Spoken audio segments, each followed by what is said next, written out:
loved swimming. They always did, both of them. Here on Long Island, everybody had boats, and they were all into swimming and all that. So that's what was here.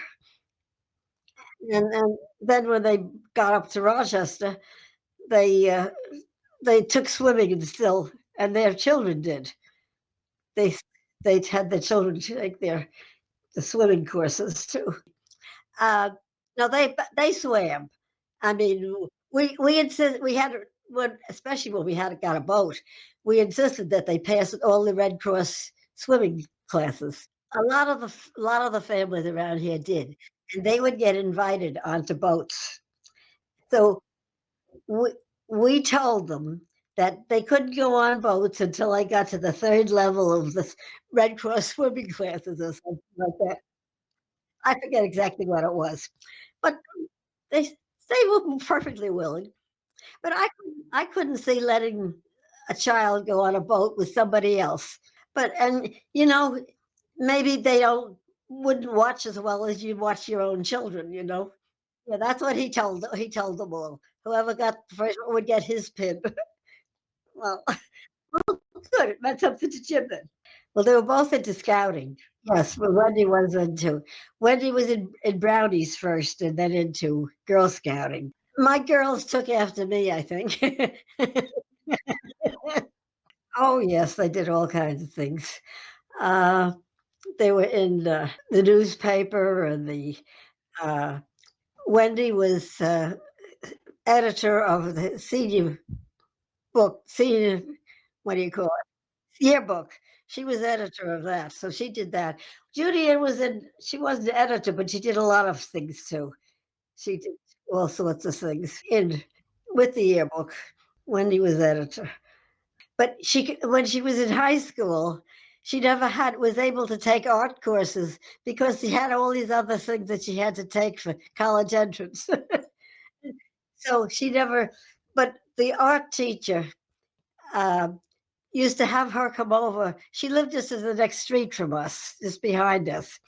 And she used to have Wendy come in and paint on Sunday afternoons sometimes. They always said she had the talent. So she did. She must have, because you either have it or you don't.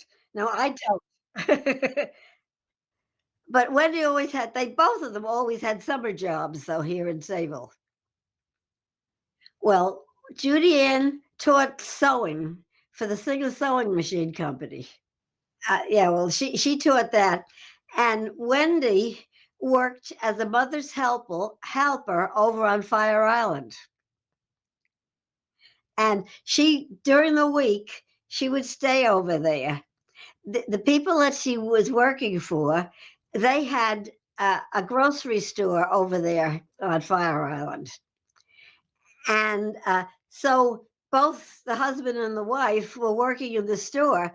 So Wendy took care of. They had two children, and Wendy took care of these two children when the parents were not home. Not babysitting, but yeah, she babysat a lot. Well, both of them did, and that was at the end of her in college. That was in college when she was in college, and she wanted to do something. She wasn't really sure what, and this came along, and we knew the parents very well, and we knew where she was going. That she'd be living over there with them.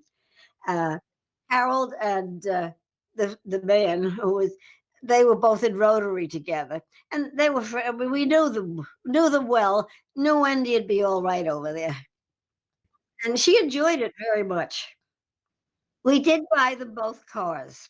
Now the reason we did because when Judy Ann was doing her student teaching, it was in another town, not in Ithaca, where Cornell is. So she had to get to this uh, other school to this school to do her student teaching each day. So we said, "Well, how what are you going to do?" She said, "I thought maybe I'd buy a secondhand car, buy a car, old." And we didn't want her driving alone to an old rattle trap of a car. So we said, "How about if we buy you a car now? This is your junior year."